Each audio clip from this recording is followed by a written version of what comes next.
Ohio State was without an important member on its offensive line in its 52-6 win over Akron on Saturday. That's Donovan Jackson, their starting left guard, former five-star recruit heading into his third year as a starter. Without him, Austin Sierraveld, the second-year recruit, second-year player out of Ohio, started in his space at left guard. But they also rotated in Carson Hinsman at right guard with Tegra Shabola. Ryan Day saying he is day-to-day heading into the second week against Western Michigan. I'm Stephen Means. That's Andrew Gillis. And that's Stefan Krajisnik. Stefan, unlike with Cody Simon where you're thinking, oh, there's a chance to build depth here, does that same philosophy apply on the offensive line, who didn't always look great on Saturday, and maybe some of that is because Donovan Jackson didn't play? Yeah, there is part of that because I think having a guy like Serveld in there, like it helps because you need to establish some more depth of that group, and you saw as the game went on, I felt like the offensive line, especially the interior, did start to gel a little bit and play a little bit better. So it is nice that some of those guys can get reps, but I think we also saw at the start a big reason why they struggled is you had three new guys starting in the interior who hadn't played together, who weren't really in sync together, and that takes some time to gel. And I know Donovan Jackson is an All-American level player, but when he comes in there, you're going to have three guys who also haven't played together because Donovan hasn't played a game with Seth and with Tegra in there at right guard, or even with Carson, in at right guard. Like you're going to change up again, kind of what that combination is, even if a better player, a veteran player, an experienced player is coming back. So I think there's a little bit more value to a guy like Donovan Jackson as opposed to a Cody Simon to get him back, as soon as you can. Now, if that means a huge risk to some kind of setback, then you probably don't need to force it. Just because against Western Michigan, I think if Serveld's starting at left guard, you'll still be in a spot where you can win that game. I mean, they're 40-point favorites or something around that range. But you saw the value of having some guys play together and how they can get better as the game goes on and stack that week after week. And I think going into a bye week, it would be helpful. As long as it comes at no cost to have Donovan in there getting some playing time with Seth McLaughlin and Tegra in the game and whatever other combination there might be. I think there is some more value to Donovan playing. Andrew, is Donovan Jackson just being back on the field, whether that's this week or in the coming weeks, how much of that would solve maybe some of the offensive line problems we saw, especially early on in the game, even if they settle in later on?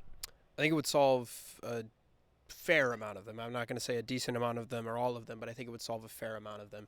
Because with Donovan, what was one thing that we looked at, and like we talked about it on the pod, you guys talked about it on the rewatch pod, like the run game blocking was kind of an issue. And if you can get a push up front, you're subbing Austin Sierraveld for Donovan Jackson, and at that point you have a guy who's going to be in the NFL in 7 months versus Austin Sierraveld, who's like an upside guy with promise, right? Like that's what I think it was Chip or Ryan. I forget which coach was talking about that, but they were like, yeah, we like him in the mix at the interior. We'll see where that's at. I think it was Ryan. So that's where you're at with Austin Sierraveld, and that's where you're at with Donovan Jackson. So you need that guy there to just get that offensive line going. But, in diametric opposition to what I said about the Cody Simon thing, where it's like, what, don't risk it. If there's something ailing him, if he's 100%, play him. I mean, he's ready to go. But if there's something ailing him, don't worry about it. With Donovan, it's the same principle, but I think you need Donovan more than you need Cody this week because you want to see that offensive line get the chemistry together. You want to see that offensive line get work together because whether you think this offensive line is going to be much improved from last year to, hey, they're really good, to whether you still think that they're bad or whether you think that you're somewhere in the middle, I think everybody can agree that they need work and they need to play reps together and they need to have reps together because you want to rep this run game. We saw a couple new wrinkles from Chip Kelly, I thought, on Saturday. They were pretty interesting. I want to see more of that. And how does that look effective? How can you rep that efficiently when everybody's ready to go offensively? So 100%, I think you need Donovan Jackson on Saturday. Now, again, if he's not 100% healthy, don't risk it. It's Western Michigan. You're going to beat him without Donovan Jackson or with Donovan Jackson. It really doesn't matter. But you need him back sooner rather than later because you need to see what this offensive line is going to look like because if Donovan Jackson comes back, I mean, that can just give you another option on this offensive line. Now that Sierraveld's got some reps, Donovan Jackson, you feel better about him on the interior. The offensive line might look closer to a finished product than what we saw on Saturday against Akron.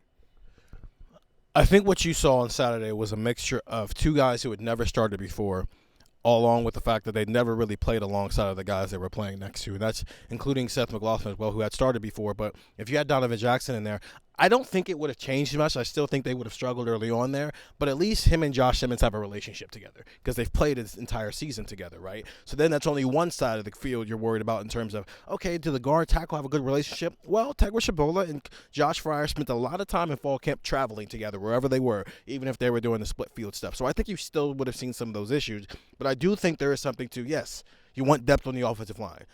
Justin Fry said they wanted to get to 8 or 9. He thinks they've gotten to 8 or 9. I think they might end up with 10 by the time they get out of this month.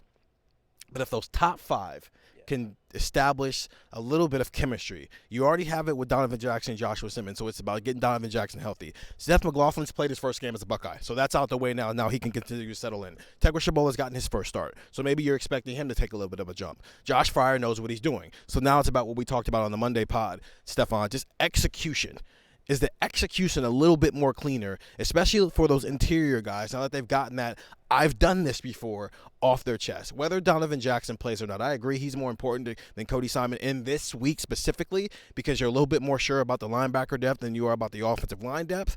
But can we just see better execution from the offensive line? And that doesn't mean that every single run play goes for 60 yards. It just simply means if you're supposed to block that guy, you block that guy. You don't miss that guy. You don't miss that block there. You're on target. Because if we see that, Quinshawn Judkins might have a better first half. Travion Henderson might turn some of those 7-yard gains he was getting into 55-yard gains. And that's what you want to see from Ohio State in week 2 against Western Michigan. Because, again, it's not about the opponent, as you just mentioned. It's about, are they taking steps in the right direction? And now that, as Ryan Day mentioned, they've gotten the we've never done this before off their chest, do we see that continuous growth from that offensive line? I'm Stephen Means. That's Andrew Gillis. That's Stefan Krajisnik. We'll continue to have this conversation on Buckeye Talk. Plus, talk about a bunch of other stuff. Plus, get the text 614-350-3315.